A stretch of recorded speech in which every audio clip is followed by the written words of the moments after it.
مثلا فرض کیجئے معاذ اللہ استغفر اللہ خدا نہ کرے ایسا دن دکھایا اللہ، میں نے آپ پر کوئی الزام لگا دیا، کوئی بہتان باندھ دیا، اب جب قیامت آئے گی تو من بہت مؤمنا، جس نے بھی کسی مومن پر کوئی بہتان باندھا ہے، تہمت لگائی ہے، اللہ اس آدمی کو آگ کے ٹیلے پر کھڑا کر دے، اور اب خدا کہے گا کہ دنیا میں جو تم اس پر الزام لگاتے تھے اب ثابت کرو اور جاؤ۔ جب اصل میں ہے ہی نہیں یہ چیز کہ یہ چور، تو کیسے ثابت کرے گا؟ اور وہاں سے نکلنے کی شرط کیا ہے؟ ثابت کرو۔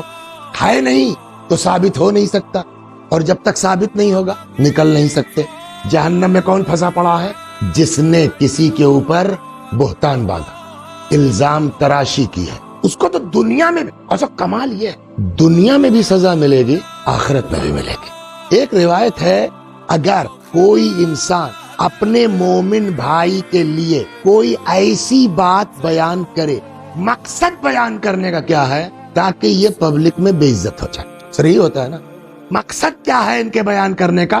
تاکہ یہ پبلک میں بے عزت ہو جائے۔ روایت کہتی ہے کہ اگر یہ انسان گھر کے کونے میں بھی گھسا بیٹھا ہے، خدا اس کو نکال کے باہر لائے گا، بے عزت کرے گا، تب موت آئے گی۔ تو اگر کوئی کسی مومن کے لیے کوئی الزام تراشی کرتا ہے، بہتان باندھتا ہے، یا ہے بھی، آپ نے اس کو اڑا دیا، یرید بہا شیئا، بے عزت کرنا مقصود، تو خدا ایسا کرے گا کہ جس چیز کے بارے میں آپ ان کے لیے کہہ رہے ہیں نا، اللہ ایسا کرے گا کہ کچھ دن بعد آپ خود وہی عمل کریں۔